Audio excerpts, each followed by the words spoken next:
Okay, so welcome to the call. My name is Justin, and today we have a special guest on the call, Mike the Machine Bruce. He's here, and Mike, thank you for being on the call today. Thank you for taking the time to talk a little bit about strength and fitness. Oh, my pleasure. No worries. Okay, so tell us a little bit about yourself. Who are you? What do you do? I've seen your couple of your YouTube videos where you talk about that you're setting a new world record and stuff. So just tell us a little bit about yourself. Okay, I'm a professional performing strongman and motivational speaker. Was trained by Grandmaster Dennis Rogers, who's probably the most famous known performing strongman, as well as Bud Jeffries was also one of my trainers. And an old-time strongman is a lot different than the world's strongest man competitors. What we do is old-time strongman feats that represent the vaudeville days of many years past. And we do things such as bending horseshoes, bending spikes, tearing decks of cards, things of that nature. It's all legit feats of strength, no tricks. And then some of us have our own signature feats, which is what I'm known for. It happens to be I claim to have the world's strongest neck. So as you mentioned, going to be attempting to set a world record here in Somerset, Kentucky, August 25th for charity. And I'm going to have as many 5/8 pieces of steel bars been across the front of my throat within 60 seconds. Wow, wow. Does that hurt a lot when you do that kind of stuff? It hurts immensely. Right now, as far as we know, there has been other people in the past, of course, in the old days that have practiced bending things across the front of their throat. As of currently, I'm the only guy that we know of that is currently doing it because of the risk and the dangers involved. I've had horseshoes bent in the front of my throat as well as the steel bars. The last time I performed this, I did one bar across my throat at the Arnold Schwarzenegger Classic this past March. I had the honor of performing there. And due to my doctor's recommendations, they said I should stop doing it because I have too much scar tissue built up in my throat. But due to constant begging to my wife to please let me try one more time, I wanted to raise a lot of money for these two charities I'm going to be doing the feat for, which is the Bethany House for Battered Women, as well as disabled veterans, being that I'm a veteran myself, been a Marine. So the Lake Cumberland Blue Star mothers are also on board. And I'm going to do a full show. So I do shows across the United States to schools, prisons, and churches, and speaking about what it takes to be a real man and a maximized man, and also do the feats of strength. Cool, that's awesome. So how do you even train for that kind of stuff, especially with like setting a new world record and stuff with your neck? Do you practice doing that kind of stuff, or do you just kind of work out and then hopefully it's there when you're attempting it? Well, I'm almost 40 years old, so I've been in the game about 25 years of training. I started when I was 13 years old, and I was always pretty decently strong once I started.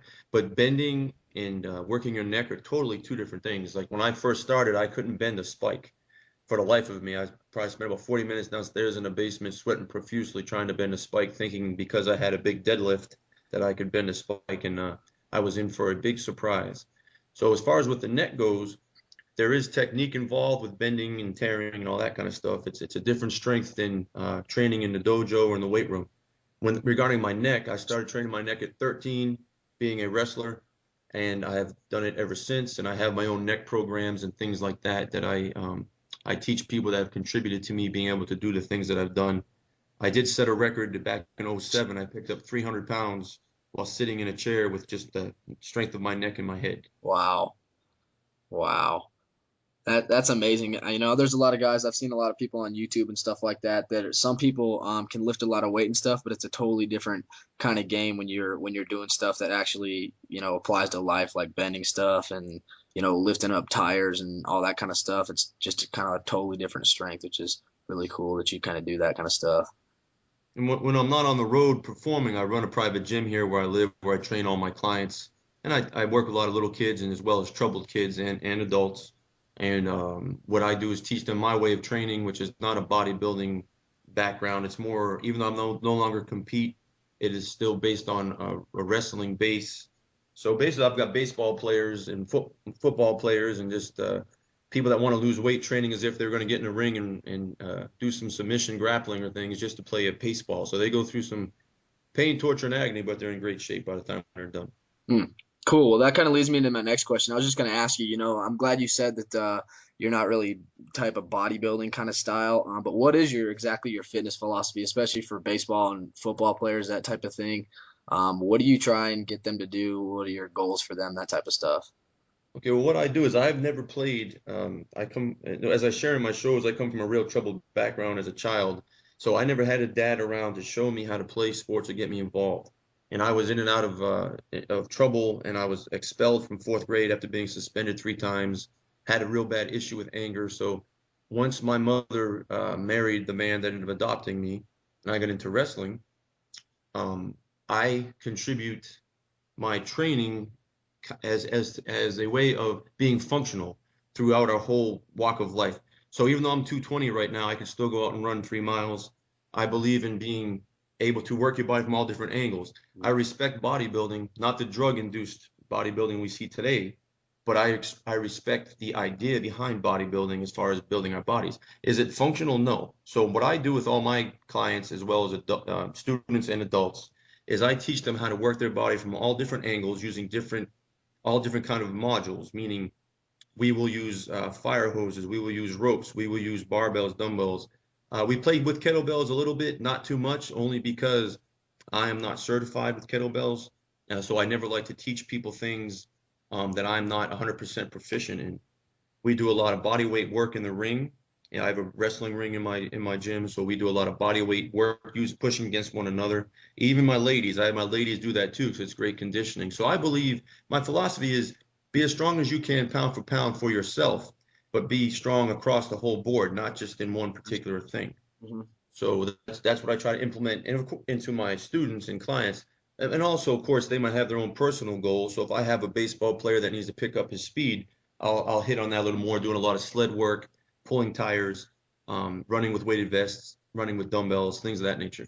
Okay, cool. Do you believe in more of like old school type lifting, powerlifting, that type of stuff, or do you more believe in, the new kind of science stuff behind, I guess, different programs like P90X and all that type of stuff, or do you just believe in kind of like a hybrid between all that kind of stuff, just lifting heavy objects basically? I would say a hybrid in between because I'm not into science, and I'm not saying this to blow my own horn. But if I had listened to what doctors said or science books say, um, I think they have their place. But I would not achieve half the things that I've achieved that has gave me name recognition across the world. Actually, I've been blessed to have products that sell all over the world. So no, I'm not into scientific things. I pick up 190 when I'm one right now. I'm heavy. 190. I deadlift almost 675. I pull 660. All natural, raw. Um, so science, because you can have someone that follows science books, but yet they can't do what you do. And there's only a certain way for a deadlift example. You're either going to pick it up or you're not. There's a lot of little intricacies and key points you can use, but the bottom line is the weight's either come up off the floor or it's not coming off the floor. So I believe in a hybrid. I believe that first of all, you have to have knowledge in what you're doing to teach the other person. Practice what you preach. There's too many people out there these days that say they're strength coaches, but yet they can't walk the walk and talk the talk. They can't perform what they're teaching you to do. Second is safety. You have to be safe in what you're doing, especially when you're going to do a max effort of a 3 rep or under scheme with your training. So as you mentioned, I'm more into a hybrid style, old school, pretty much, because if you look at the guys that laid the foundation for us, they didn't have all this science and all these other things. So I'm more that kind of a. Plus, being an older guy, I'm more into that, but I am open-minded to new things as well. Yeah, okay. Well, speaking of safety, I know you talk a lot about that, and most strength and conditioning coaches and, bodybuilders and strongmen talk about that. What do you think the best way to stretch is? Do you believe in dynamic stretching where you're doing a dynamic warm up where you're running around and doing high knees and all that type of stuff? Or do you believe in, sitting on the ground and reach and touch your toes, all that? I believe, and this is something that I have personally not done enough of. I believe you should definitely warm up first, get your muscles warm, then stretch.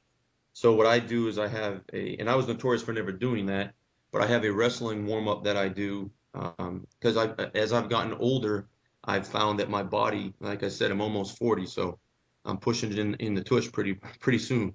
So I'm finding my body needs me to warm up more. When I was younger, I could go in there and pick up weights and things like that, and didn't need to warm up. So I have a wrestling warm up I do where I pretend I'm wrestling. I might hit the heavy bag a little bit, pretend I'm pummeling in on a guy. I'll get on the Airdyne bike and do a couple sprints on that. Not max effort, but a little bit. Um, and get the muscles warmed up, get them firing. Then I might stretch a little bit.